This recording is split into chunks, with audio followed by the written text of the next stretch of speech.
Let me tell you something about ParkJimin that even people who don't follow K-pop are starting to figure out. There are performers who show up to a concert, and then there are performers who take over an entire city. Not just the stadium, the whole city, the streets, the trending topics, the presidential palace, the conversations that people are still having days after the lights go down. Mexico City just watched Jimin do exactly that.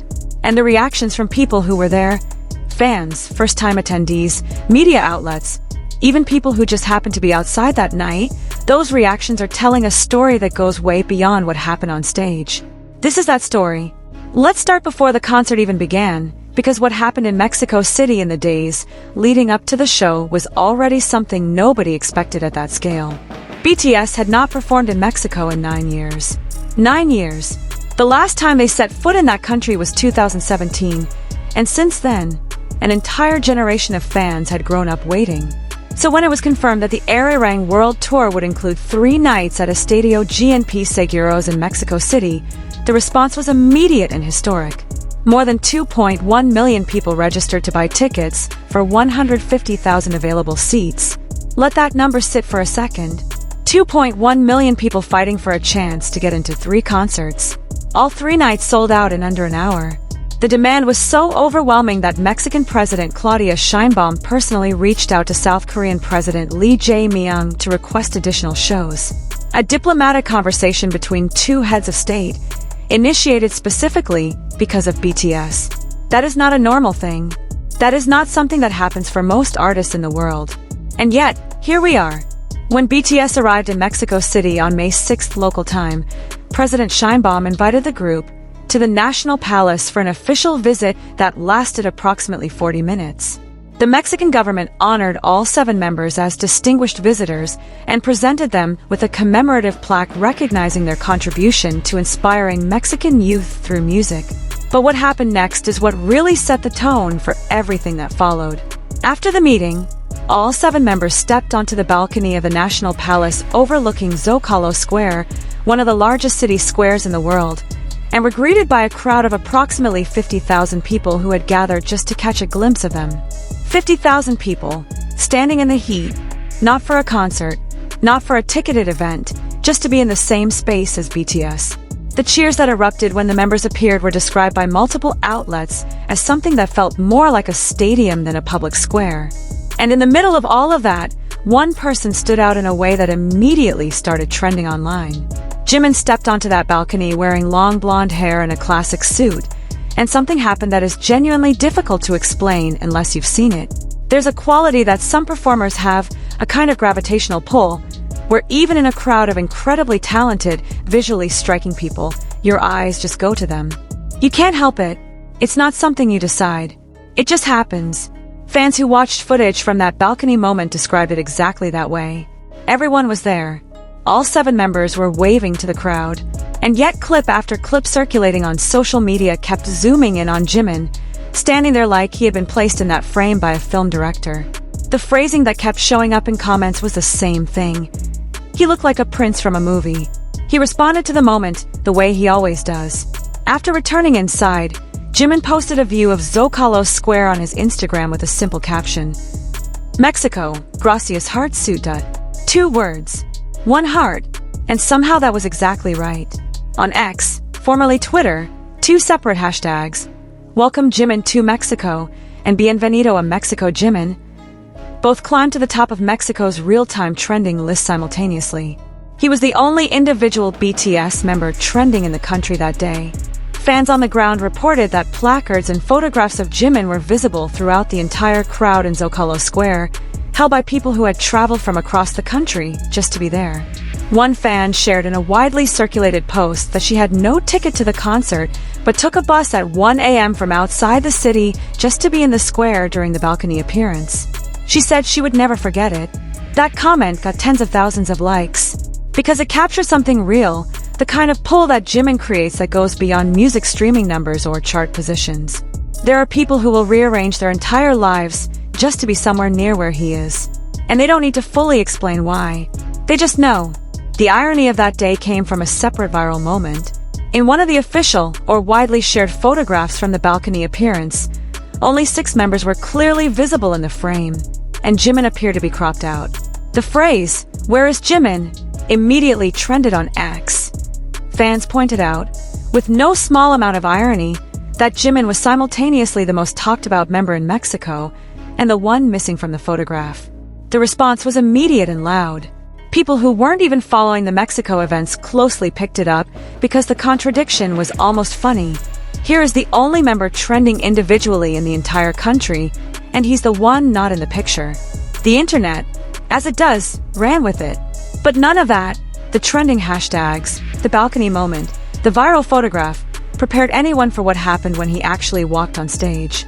May 8th, 2026. Estadio GNP Seguros. Night 1 of 3. The stadium capacity that night was around 50,000 people, according to figures from promoter Ocisa. 50,000 people who had waited years, some of them literally 9 years, for this concert. The energy in that building before BTS even appeared was described by multiple attendees as unlike anything they'd experienced at a live event. The kind of collective anticipation that almost has a physical texture to it. You can feel it on your skin. BTS opened with Hooligan, and from that first song the crowd was already completely unhinged in the best possible way. Aliens, they don't know about us. Like animals. Swim. Merry-go-round. The setlist moved through the Arirang album like a journey, and the audience sang every single word back to the stage. The 360-degree stage set up in the middle of the stadium meant that every section of the crowd had a direct sightline to the members at some point during the night, and the aesthetic design of the show, including a segment where the visuals recreated imagery inspired by the South Korean flag, was described by multiple reviewers as genuinely cinematic. And then there was Jimin. Every member performed at a high level. This is a world-class group of performers at their peak, on a tour that by May had already run through multiple sold-out stops across North America. But throughout the night, there was a consistent pattern in how social media was reacting in real time. The clips that spread fastest, the moments that generated the most discussion, the performances that fans were tagging their friends in and telling them to watch, they kept coming back to Jimin. The term that kept appearing in reviews, fan accounts, and commentary pieces was master of his craft. Not a casual compliment. That's the language people use for performers who make something technically difficult look effortless, who bring a quality to the stage that makes you forget you're watching a rehearsed show and makes you feel like you're watching something happening for the very first time. The combination of vocal performance, stage presence, and physical precision that Jimin brought to that first night in Mexico City was the kind of thing that fans who have followed him for years describe as one of his best performances of the entire tour so far. Midway through the show, there was a moment that immediately went viral. Without warning, in a move that nobody in the stadium or watching fan-recorded footage online was expecting, Jimin revealed his abs on stage. It sounds like a small thing to highlight, but the way it happened, the timing, the confidence, the complete casual ease of it, sent the internet into a full spiral. The clips spread within minutes. The reactions ranged from screaming to complete speechlessness. Comments like, "I was not prepared, and he did that on purpose and he knows exactly what he's doing," were everywhere. For a performer who has spent years cultivating a stage presence that balances artistry with intensity, it was exactly the kind of moment that reminds people what live performance at this level actually feels like. Unpredictable, electric, impossible to look away from. But here's the thing about Jimin that makes him different from a lot of performers who are known for that kind of visual impact. He never lets the spectacle become the whole story. The abs moment was a viral moment. But what people kept coming back to when they talked about the show, what they kept posting about hours and days later, was something much quieter. At the end of the concert, Jimin pulled out his phone. He had prepared something in Spanish, not an improvised word or two, but actual sentences written out, something he had worked on specifically for this crowd on this night. He looked at the screen, and he spoke directly to 50,000 Mexican army in their own language.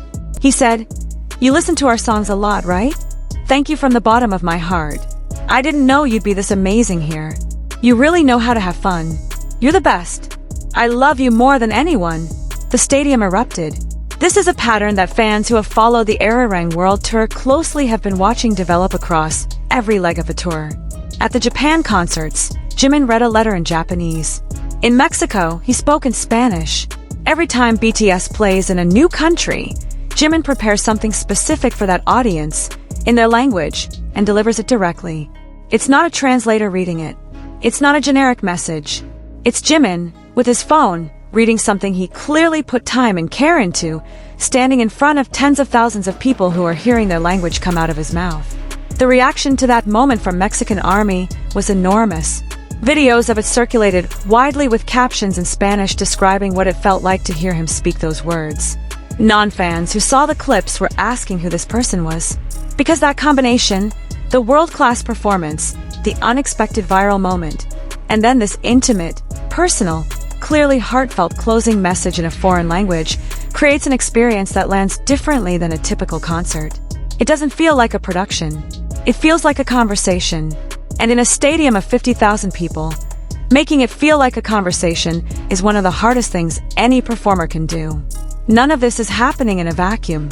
The context around Jimin's impact in Mexico specifically adds another layer to how significant this all was. According to a Forbes article published on May 7th, just one day before the first concert, Jimin had accumulated over 97 million streams on the Mexico Spotify chart, the highest total for any K-pop solo artist in the country. Not highest among BTS members, highest among all K-pop solo artists. In a country that is currently the 5th largest K-pop market in the world, that is a meaningful number. It means that before he even set foot in that stadium, a huge portion of the audience had an existing personal relationship with his music as a solo artist, not just as a member of BTS. Fans organized a support campaign for the Mexico concerts that included ad trucks covered in Jimin's image driving circuits around the stadium on concert days. Photos and videos of the trucks were shared widely on social media, with Mexican Army celebrating both the support campaign itself and what they described as Jimin's unique status in the country as both a group member and a solo artist with his own massive following. And then there's the broader pattern of what's been called the Jimin effect across this entire tour. Earlier in the North American leg, during the Tampa shows in late April and the El Paso shows in early May, multiple fan-recorded clips started circulating that showed the same thing happening repeatedly. People who weren't fans, security staff, event workers, other concertgoers who had come primarily to see BTS as a group, visibly stopping and staring specifically when Jimin was in their sight line. Security personnel near the barricades were filmed watching his performance with visible smiles.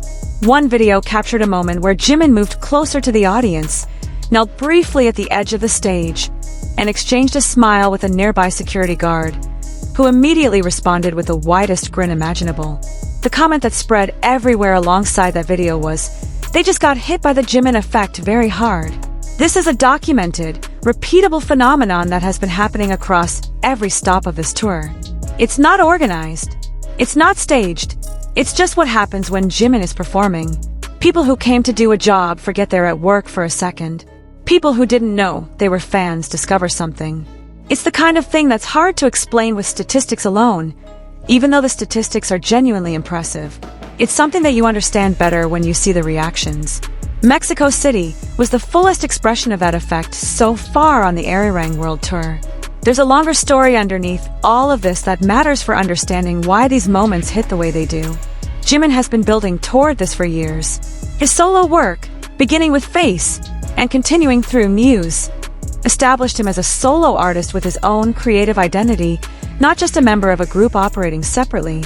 His single, who from the Muse album crossed 2.3 billion streams on Spotify, making it the most streamed solo release by an Asian artist without a featured collaborator. His entire solo catalog has accumulated over 6.5 billion total streams on the platform. These are numbers that exist completely independently of BTS's collective discography. That's Jimin's name alone, his voice alone, his vision alone, and that creative independence, that identity he built during the years when BTS members were pursuing their individual projects, is now feeding directly back into what he brings to the BTS stage. When he performs with the group now, you're watching someone who has operated at the highest level as a solo artist, who has produced and co-written his own music, who has made creative decisions about his own artistry completely autonomously. That experience changes how you perform. It changes what you bring to a stage. It changes the quality of presence that the audience feels. That's part of why the Mexico City performance landed the way it did. This isn't someone going through a routine they've done 100 times. This is someone who has spent years understanding exactly who he is as an artist, and who is now bringing every version of himself. The member, the soloist, the performer, the person who stays up preparing Spanish sentences to read off his phone to 50,000 strangers, to one stage on one night. People in the concert industry talk about the difference between a technically perfect performance and a truthful performance. A technically perfect performance is impressive. A truthful performance is unforgettable. Mexico City got both. The reactions kept coming in the days after the show. International media outlets that don't typically cover K-pop extensively were picking up the Mexico City story, not because of the attendance numbers or the ticket demand, though those were remarkable, but because of the footage, because the clips kept going viral, because something about what was happening in that stadium looked different from a standard world tour stop. The Billboard recap of the first night specifically highlighted Jimin's Spanish message to the crowd as one of the defining moments of the evening. The combination of the abs moment going viral and the tender closing speech in Spanish going viral on the same night, for the same performer, in the same concert, is genuinely unusual. Usually those are two different kinds of moments that attract two different kinds of attention. The fact that both came from Jimin, in the same show, and both resonated just as strongly, that tells you something about the range he's operating with right now. Fan-made compilations of the Mexico City night were pulling millions of views within 24 hours of being posted. Comment sections in Spanish, English, Korean, Portuguese. Fans from Latin America who had been watching the North American leg online were preparing for their own potential Arirang dates in October, when the tour is scheduled to hit Colombia, Peru, Chile, Argentina, and Brazil. The Mexico City footage was circulating as a preview of what those audiences could expect. One comment in a widely shared compilation thread read, "I wasn't a Jimin stan before this. I am now." It had thousands of replies agreeing. This is the Jimin effect in its most complete form. It's not just that existing fans are enthusiastic. It's that people who weren't fans before encounter one of these moments and something shifts. The combination of technical mastery, personal sincerity, and the kind of inexplicable magnetic quality that some performers simply have, when all of those things land at the same time, in a setting as charged as a sold-out stadium in a city that waited 9 years for this night, the results are the kind of moments that people remember for the rest of their lives. And Mexico City still had 2 more nights to go. Night 1 was May 8th. Nights 2 and 3 were scheduled for May 9th and 10th. The same stadium, the same 50,000 capacity, 3 times, 3 nights in a row of this energy, this crowd, this level of performance. By the time this video is up, some of those nights may have already happened. And based on everything we saw from night 1, based on the pattern that's been building across this entire North American leg from Tampa to El Paso to Mexico City, the story is only going to continue to grow. The Arirang World Tour is described in its official materials as spanning over 85 shows across 34 cities in 23 countries. North America, Asia, Europe, South America.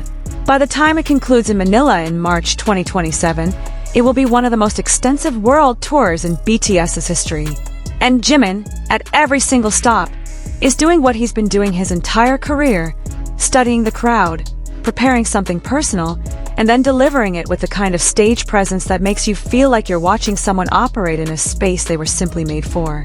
There's a quote that's been floating around fan communities since the Mexico City footage started spreading.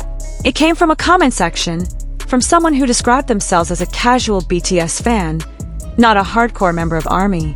They wrote, "I understand now why people say there's no one like him. I've been watching concert footage for years, and I've never seen someone make 50,000 people feel like he's talking specifically to each of them. How does he do that?" Nobody has a fully satisfying answer to that question. The people who have studied performance for their entire careers would tell you it's a combination of things: physical intelligence, emotional availability, years of discipline and training, an innate quality that can be developed but not manufactured from scratch. Jimin has all of those things. But there's also just something about him that exceeds the explanation. Mexico City felt it. Every person in that stadium felt it. Every person who watched the clips at 2 a.m. on their phone and found themselves watching 3 more felt it. Nobody outshined Jimin in Mexico. And the reactions aren't just saying everything about what happened that night.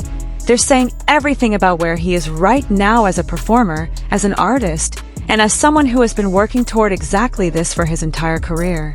It was one night in Mexico City, but honestly, it felt like the whole world was watching. If this is your first time here, welcome! And if you want more content like this, make sure you're subscribed because we're covering every leg of the Arirang World Tour as it happens. Drop in the comments, are you going to any of the upcoming shows?